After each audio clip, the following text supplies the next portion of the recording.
दूर चली गई। अभी भी समय है दुष्ट, मुझे पहचान।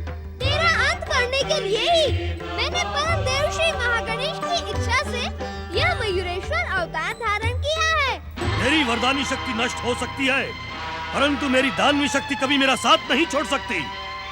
मैं अपनी दानवी शक्ति से तुझे कुचल डालूंगा। अब तक तो मैं तुझे तेरी पत्नी वरुणाक्षी की परम देव श्री महागणेश आराधना के कारण तुझे क्षमा करता रहता था, परंतु अब उसकी आराधना से तेरी दुष्टता अधिक बढ़ चुकी है।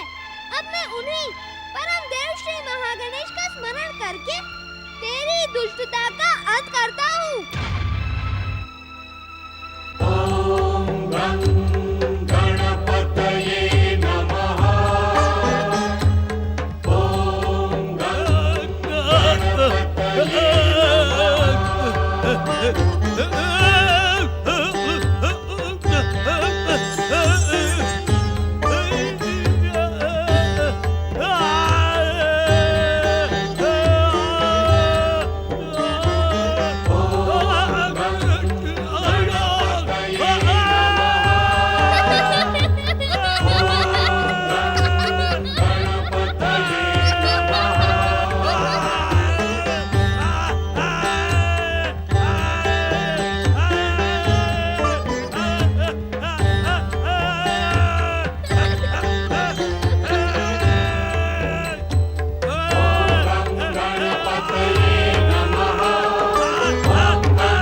क्या तुझे सत्य का ज्ञान नहीं कि जिस दिन से तू गया है उस दिन से तेरी माता तेरी एक झलक को पाने के लिए तरस रही है। इतना कठोर ना बन पुत्र।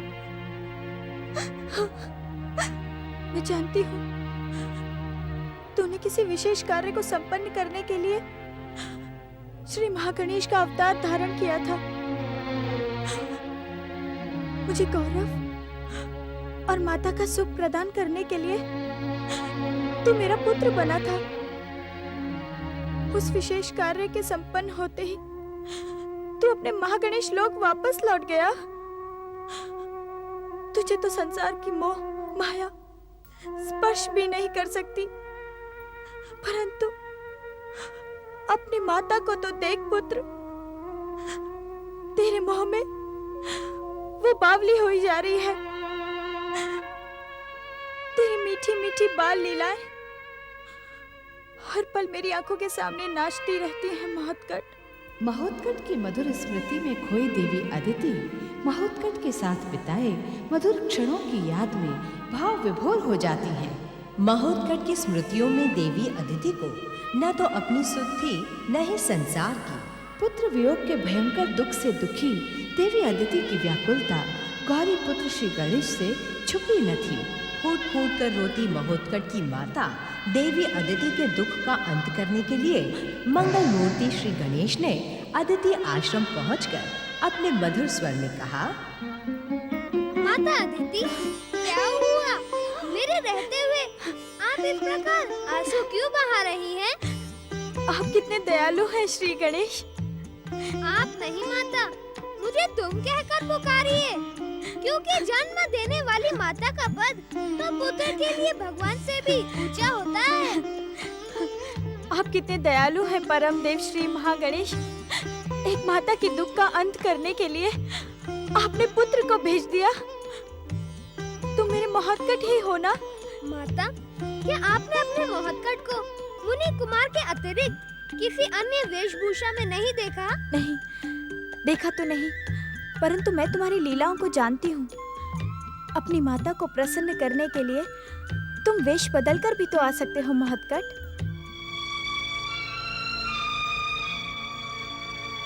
क्या तुम मेरे महोत्कट नहीं हो? माता, क्या कभी ऐसा हुआ है कि कोई माता अपने पुत्र को पहचान न पाए? संदेह न करो माता, परम देव श्री महागणेश के सभी अवतारों का रूप एक जैसा ही होता है। जब आपने पहले पहल मुझे पाने की कामना की, तब मैं आपके सामने प्रकट हो गया था। क्या तुम गौरीपुत्र श्री गणेश हो? हाँ माता, मैं हूँ तो गौरीपुत्र श्री गणेश, परंतु मैंने आपको सदैव ही माता गौरी के समान अपनी माता माना है, इसलिए आज आपके आंसू मुझे यहाँ खींच लाए। पुत्र,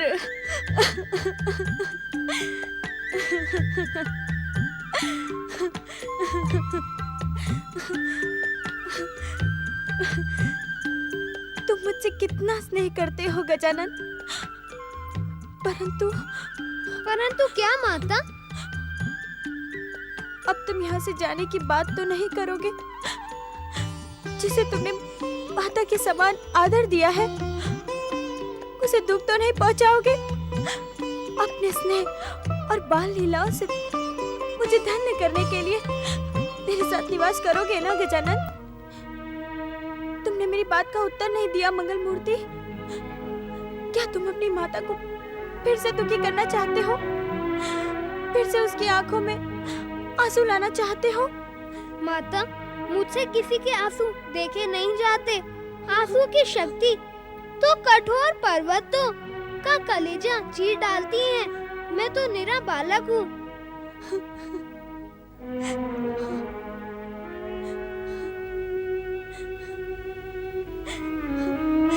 गौरीपुत्र, ये मेरे प्रश्न का उत्तर नहीं है। तुम मुझे बताओ, तुम मेरे साथ रहोगे अथवा नहीं? क्षमा करना माता, मैं माता गौरी से आज्ञा लेकर नहीं आया था।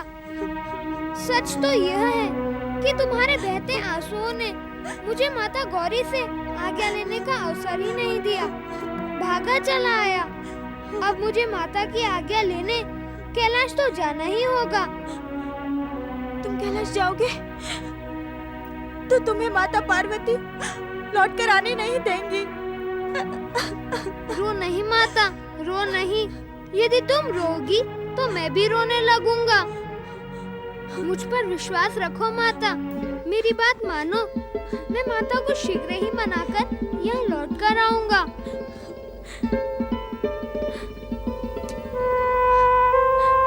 मंगल मूर्ति, तुम बुद्ध, शुद्ध, सत्य और चिन्मय हो। तुम पर विश्वास ना करने का तो प्रश्न ही नहीं उठता। मैं जानती हूँ तुम अपना वचन अवश्य पूर्ण करोगे। माता, मेरे मन में एक प्रश्न उठा है। यदि आपकी आज्ञा हो तो। मन की बात को मन में दबा देना उचित नहीं होता, उसे उसी समय प्रकट कर देना चाहिए। कहो मंगल मूर्ति। माता, मैं जानता हूँ, जब से महोत्कट यहाँ से गए हैं, तब से निरंतर आप उनका स्मरण करती रहती हैं। पुत्र वियोग की पीड़ा को शब्दों में नहीं बताया जा सकता। पुत्र और माता का वही संबंध है जो आत्मा का शरीर से, जल का तृप्ति से, आकाश का ऊंचाई से, कस्तूरी का सुगंध से और प्रकृति का सुंदरता से, पुत्र को माँ कैसे भूल सकती है? माता, जिस प्रकार आप महोत्कट का स्मरण करती हैं, क्या आप उसी प्रकार अपनी बहन दैत्य माता दिति का भी स्मरण करती हैं? आपने मेरी बात का उत्तर नहीं दिया माता। दीदी ने कभी ऐसा कोई कार्य किया ही नहीं जिसका स्मरण किया जा सके। बड़ी बहन होने के नाते वो मेरे आदर और सम्मान की अधिकारी हैं। परंतु मैं आपकी पीड़ा को समझता हूँ माता। कैलाश में कभी कभी आपकी दीदी की चर्चा होती है। विधाता ने उनका स्वभाव स्वार्थ के न जाने किस ईंधन से बनाया है। वे कभी संतुष्ट होने का नाम ही नहीं लेती। परंतु देवांतक और नरांतक के संहार के पश्चात मुझे दीदी का कोई समाचार नहीं मिला। वे जहाँ भी रहें, सकुशल और स्वस्थ रहें, यही मेरी श्री महागणेश से प्रार्थना है। आप धन्य है माता, धन्य है आपके श्री महागणेश भक्ति। क्या आप दैत्य माता दिति का समाचार जानने को उत्सुक नहीं है? यदि उनके जीवन पर कोई संकट है तो अवश्य उत्सुक हूँ।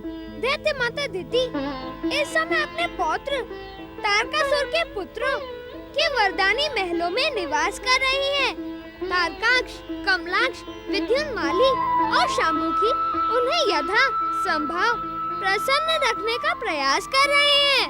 पुत्र पौत्रों का सुख प्राप्त करके दीदी इस समय अवश्य ही प्रसन्न होगी। प्रसन्न ही तो नहीं होती वो।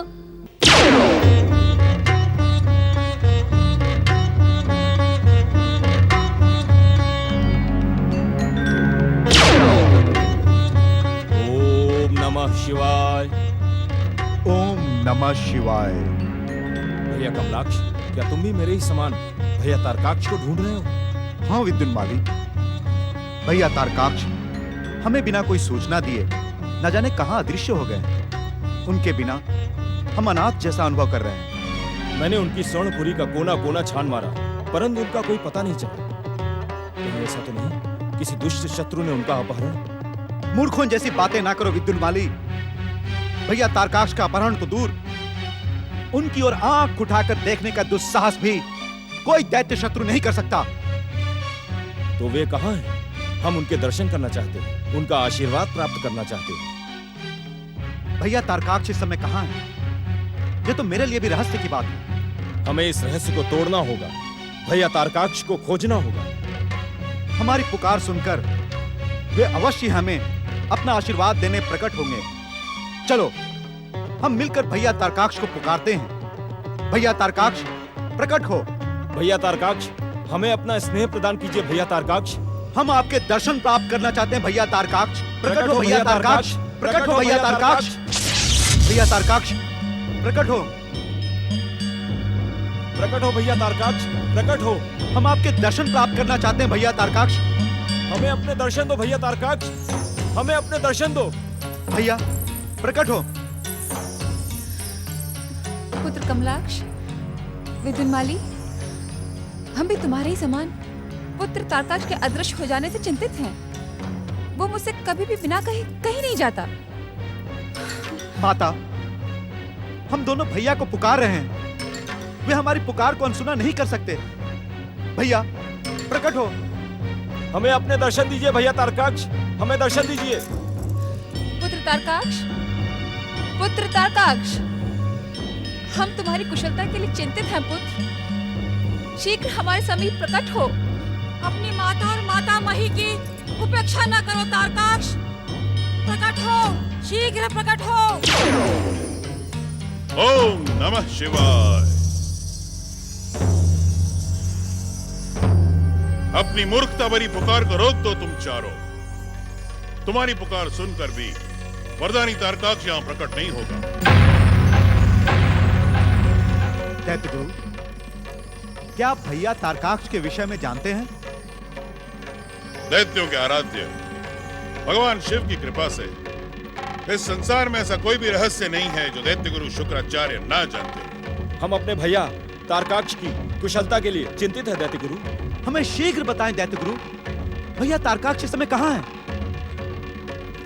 तुम सबको तारकाक्ष की कुशलता के लिए चिंतित होने की कोई आवश्यकता नहीं है। वो इस समय जहां पर भी है कुशल और प्रसन्न है। क्षमा करें दैत्य गुरु, क्या एक माता को अपने पुत्र के विषय में जानने का अधिकार नहीं है? मैंने ऐसा तो नहीं कहा शाम्बू। तुम्हें अपने पुत्र की कुशलता के विषय में जानने का पूर्ण अधिकार है। तो फिर बताइए दैत्य गुरु, इस समय मेरा पुत्र तारकाक्ष कहाँ है?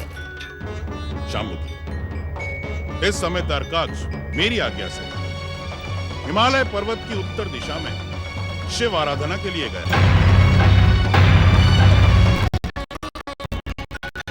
ये आपने क्या अनर्थ कर दिया दैत्य गुरु?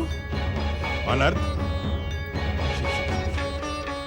मैं कुछ समझा नहीं वारांगी। आप ये भली भांति जानते हैं दैत्य गुरु कि ब्रह्मदेव ने तारक पुत्रों को वरदान देते समय उनके जीवन की डोर उनके वरदानी त्रिपुरों के साथ जोड़ दी थी। त्रिपुरों से बाहर निकलते ही उनकी वरदानी शक्तियों का प्रभाव। तुम भूल कर रही हो शाम्बू की। तारक पुत्रों के जीवन की डोर उनके त्रिपुरों से नहीं, शिव आराधना से जुड़ी हुई है। जब तक वे अपने आप को शिव आराधना में लीन रखेंगे, तब तक भगवान शिव की कृपा से अमर अजर रहेंगे। दैत्य गुरु शुक्राचार्य, भूल इस समय हम नहीं, आप कर रहे हैं। स्मरण करें, आप नहीं महान दैत्य शिल्पी, मैं दानों को हमारे त्रिपुरों में भी शिवालय बनाने की आज्ञा दी थी। तो क्या भैया तारकाक्ष अपने स्वर्णपुरी महल के शिवालय में शिव आराधना नहीं कर सकते? कर सकते हैं, अवश्य कर सकते हैं। तो आपने उन्हें हिमालय प्रदेश में जाकर शिव आराधना करने की आज्ञा क्यों दी दैत्य गुरु? कहीं आप महान दैत्य जाति के विरुद्ध षड्यंत्र करने का दुस्साहस तो नहीं कर रहे हैं? यदि भैया तारकाक्ष का बाल भी बांका हुआ तो दैत्य जाति आपको कभी क्षमा नहीं करेगी। इनको क्षमा करने का समय तो बाद में आएगा। पहले इनसे ये पूछो कि इन्होंने तारकाक्ष को स्वर्णपुरी छोड़ने की आज्ञा क्यों दी? माता वारांगी के प्रश्न का उत्तर दे दैत्य गुरु। इस प्रश्न का उत्तर सुनकर तुम सबको आघात पहुंचेगा। हमारे लिए भैया तारकाक्ष से दूर रहने से अधिक आघात और कुछ हो ही नहीं सकता। तो सुनो, मेरे ही आज्ञा पर तुम अचेत दैत्य माता दीति को कश्यप आश्रम से उठाकर स्वर्णपुरी लाए थे। किंतु दैत्य माता के स्वर्णपुरी पहुंचने के पश्चात तारकाक्ष की शिव आराधना में बाधा पैदा होनी शुरू हो गई। जब मैंने अपनी दिव्य दृष्टि से देखा कि तारकाक्ष शिव भक्ति से दूर हो रहा है, तो उसे बुलाकर हिमालय जाकर शिव आराधना करने का आदेश दिया। ऐसी स्थिति में आपने दैत्य माता दीति को निष्कासित करने के लिए तारकाक्ष को प्रेरित क्यों नहीं किया? क्योंकि वो कार्य अनुचित होता है। दैत्य माता दैत्य जाति के आदर और सम्मान की अधिकारी है। उनके जीवन की सुरक्षा करना हर दैत्य का कर्तव्य है। आप धन्य हैं दैत्य गुरु। दैत्य माता दीति के आने से स्वर्णपुरी का वातावरण दूषित हो गया था। स्वार्थ और ईर्ष्या के निरंतर विस्फोट हो रहे थे। ऐसी स्थिति में कोई शिव आराधना में लीन ये असंभव है। तारकाक्ष को हिमालय प्रदेश भेजकर आपने उचित ही किया है दैत्य गुरु। कमलाक्ष, विद्युन्माली, तुम दोनों भी सावधान रहना। एक क्षण के लिए भी अपना मन शिव भक्ति से दूर ना करना। भगवान शिव की कृपा ही तुम्हारे जीवन की डोर थामे रहेगी। दैत्य गुरु शुक्राचार्य, प्रणाम दैत्य माता। शिव शिव शिव शुक्राचार्य, तुम दैत्य जाति को भ्रमित करने के लिए कब तक दैत्य शत्रु शिव की भक्ति का पाठ पढ़ाते रहोगे? सावधान दैत्य माता, शिव निंदा करके आप अपने जीवन को दुर्भाग्य के महासागर में ढकेल रही हैं। अपने स्वार्थ और ईर्ष्या पर अंकुश लगाएं। मुझे स्वार्थी और ईर्ष्यालु कहकर तुम मेरा अपमान कर रहे हो शुक्राचार्य। सत्य को सुनकर आहत न हो दैत्य माता। अपने स्वार्थ और ईर्ष्यालु स्वभाव के कारण दैत्य जाति अपने अनेक महान योद्धा खो चुकी है। अब मैं आपको अपनी मनमानी नहीं करने दूंगा। शुक्राचार्य। तारकासुर, देवांतक, नारांतक, उद्धत, उद्धर, वीरजा, ये सारे महान दैत्य आपके प्रतिशोध की बलि पर चढ़ चुके हैं। यदि इनमें से एक भी जीवित होता तो दैत्य जाति का इतिहास आज कुछ और होता। तुम सिंधु को कैसे भूल गए शुक्राचार्य? क्या वो तुम्हारे प्रतिशोध की ज्वाला में भस्म हो गया है? उसे तो सूर्य ने अमृत प्रदान किया था। फिर उसका वध शिव पुत्र गणेश के द्वारा कैसे हो गया? हाँ? बताइए शुक्राचार्य। अपने अंत की मूर्खता सिंधु ने स्वयं की थी। मैंने उसे रोकने का भरसक प्रयास किया था, किंतु अपने गुरु की आज्ञा को ठुकराकर वो स्वयं यमराज का निवाला बन गया। तुम जैसे कायर, निर्बल और दैत्य शत्रु की भूमिका निभाने वाले की आज्ञा को ठुकराकर सिंधु ने उचित ही किया था शुक्राचार्य।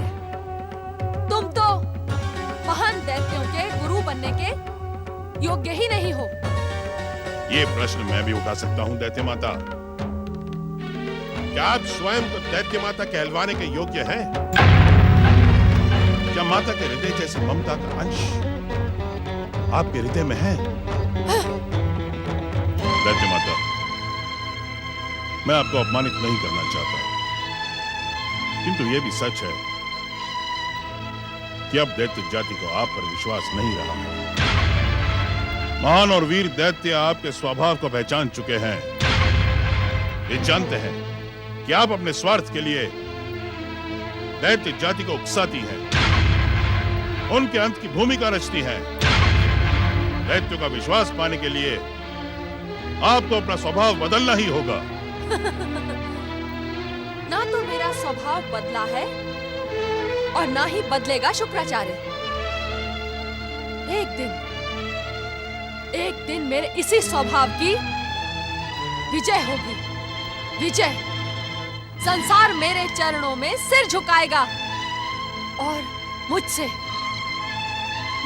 दया की भीख मांगेगा। भीख नहीं दैत्य माता, अहंकार और अभिमान के इस महासागर से बाहर निकलिए। वीर दैत्यों की दीर्घायु होने के लिए शिव आराधना कीजिए। शुक्राचार्य, शिव आराधना की आवश्यकता आपको है। मुझे शिव आराधना की क्या आवश्यकता है? तारक पुत्रों, मेरी बात सुनो। तुम इसी दैत्य शत्रु शुक्राचार्य के कहने पर मुझे अपने त्रिपुर में उठाकर ले आए थे ना? अब मैं यहाँ एक पल भी नहीं रहूंगी। सावधान दैत्य माता, तारक पुत्रों के त्रिपुरों से बाहर निकलने की भूल कदापि न कीजिएगा। मैं अपनी दिव्य दृष्टि से स्पष्ट देख रहा हूं कि तारक पुत्रों के त्रिपुरों से निकलते ही आपका जीवन संकटों से घिर जाएगा। नहीं, मैं वहां बंदिनी बनकर नहीं रहूंगी। जिस स्थान पर दैत्य शत्रु शिव की आराधना होती हो, वहां मेरा रहना असंभव है। कमलाक्ष, विद्युन्माली, आज्ञा दैत्य गुरु। तुम्हारे त्रिपुरों से बाहर निकलकर दैत्य माता अदिति का प्रतिशोध दैत्य जाति के लिए अशुभ सिद्ध होगा। तारकाक्ष यहाँ पर नहीं है, इसीलिए तुम दोनों बलपूर्वक इन्हें अपने त्रिपुरों में रहने के लिए विवश कर दो। जो आज्ञा दैत्य गुरु। ओम नमः शिवाय।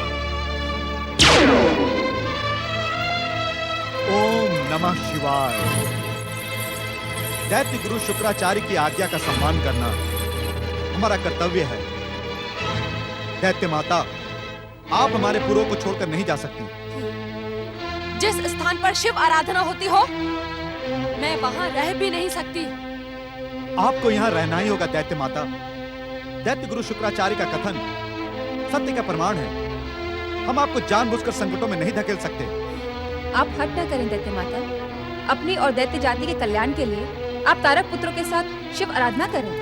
नहीं, तारक पुत्रों, दैत्य माता सरलता से किसी बात को नहीं मानती। तुम्हें अपने गुरु की आज्ञा मानकर इन्हें बलपूर्वक शिव आराधना के लिए विवश करना होगा। तुम मुझे विवश नहीं कर सकते। मुझे पकड़ने का प्रयास न करना। नहीं, नहीं, छोड़ो।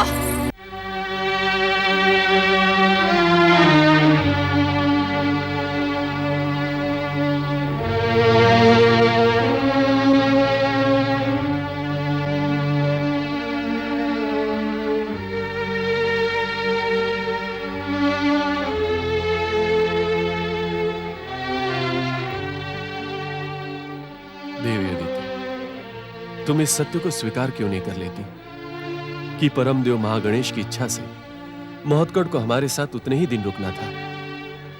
अदिति इस सत्य को स्वीकार कर सकती है स्वामी, परंतु महोत्कट की माता इस सत्य को स्वीकार नहीं कर सकती। परंतु देवी, इन दोनों में अंतर ही क्या है? अंतर है स्वामी, परंतु उसे बताया नहीं जा सकता। माता और पुत्र का संबंध शब्दों से परे है, परंतु वो आएगा, अवश्य आएगा। भले ही महोत्कट के रूप में न आकर गौरीपुत्र श्री गणेश के रूप में आए। ये तुम क्या कह रही हो देवी? मैं सत्य कह रही हूँ स्वामी। मेरी वेदना के स्वर मेरे आराध्य परम देव श्री महागणेश तक पहुंच चुके हैं। आज मंगल मूर्ति ने साक्षात प्रकट होकर मुझे वचन दिया है कि वे शीघ्र मेरे समीप आएंगे। देवी, तुम धन्य हो, धन्य है तुम्हारी परम देव श्री महागणेश की भक्ति। देवी, तुम्हें पत्नी के रूप में पाकर मेरा तो जीवन ही धन्य हो गया है देवी। परंतु स्वामी, गौरीपुत्र श्री गणेश की एक बात मेरी समझ में नहीं आई। कौन सी बात देवी? आज बात ही बात में न जाने क्यों उन्होंने दीदी का प्रसंग उठाया। दीदी अर्थात दीदी? हाँ स्वामी, मैं स्वयं श्री गणेश का कथन सुनकर स्तब्ध रह गई। वे स्वयं ही दीदी की कुशलता की बात करने लगे। दीदी के स्वभाव को उन्होंने भी अनुचित बताया, परंतु देवी अदिति, दिति को भूल जाने में ही हम सबकी भलाई है। उसके मन का प्रतिशोध, क्रोध, ईर्ष्या, स्वार्थ किसी को भी शांति से नहीं रहने दे सकता। गौरीपुत्र श्री गणेश ही नहीं, परंतु दैत्यों के गुरु परम शिव भक्त दैत्य गुरु शुक्राचार्य भी दिति के स्वभाव से खिन्न है देवी। ओम नमः शिवाय। ओम नमः शिवाय। ओम नमः शिवाय। नहीं नहीं नहीं, मैं यहाँ नहीं रहूंगी। मैं यहाँ कदापि नहीं रहूंगी। ये तो दैत्य माता दीति का स्वर है। क्या कमलाक्ष के रजतपुर जाकर भी दैत्य माता ने उन सब की शिव आराधना में बाधा डालनी प्रारंभ कर दी? शिव शिव शिव शिव शिव शिव शिव। यदि तुम तीनों ने शीघ्र ही मुझे पृथ्वी लोक पर नहीं पहुंचाया, तो मेरा क्रोध तुम तीनों के साथ ही शिव को भी दंडित कर देगा। बंद करो शिव आराधना। ये दैत्य माता दीति किसी को भी शांति से रहने नहीं देंगी। बार बार समझाने पर भी उनके दुष्ट स्वभाव में कोई अंतर नहीं आया है। ऐसा लगता है अब मुझे ही कुछ करना पड़ेगा। ओम नमः शिवाय। ओम नमः शिवाय। ओम महागणेशाय नमः।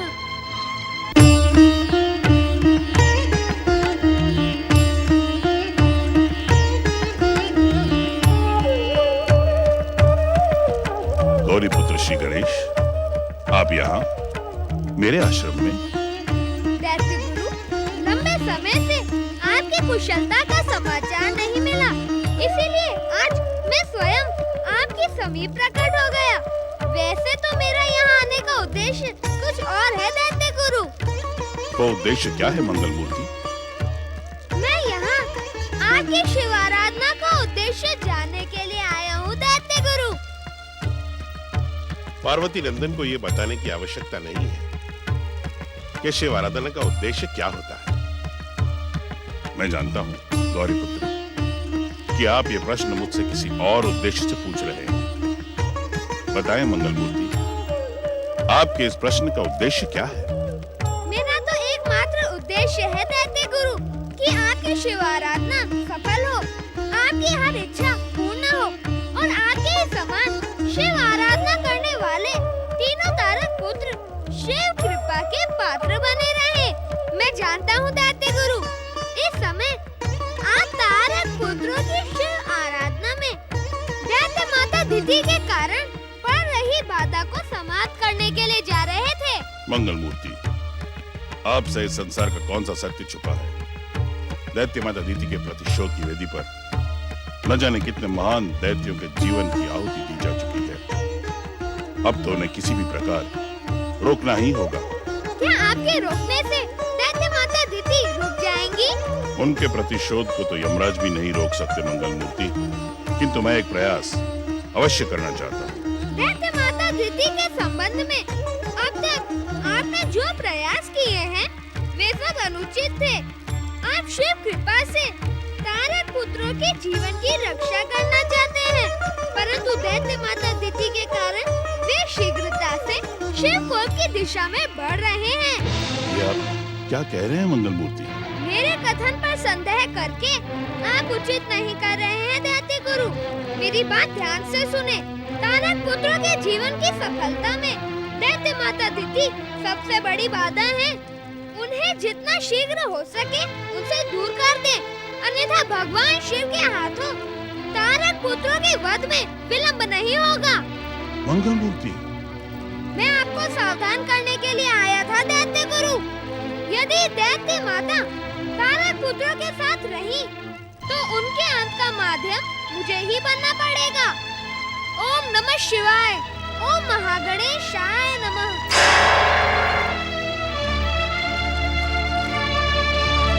मंगल मूर्ति श्री गणेश का कथन सत्य का प्रमाण है, परंतु उनके यहाँ प्रकट होने का कारण समझ में नहीं आया।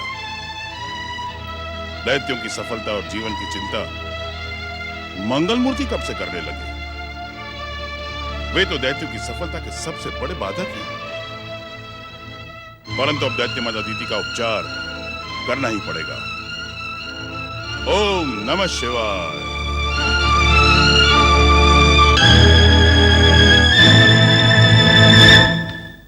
दुख हरता ये है सुखदाता। श्री गणेश, श्री गणेश, श्री गणेश।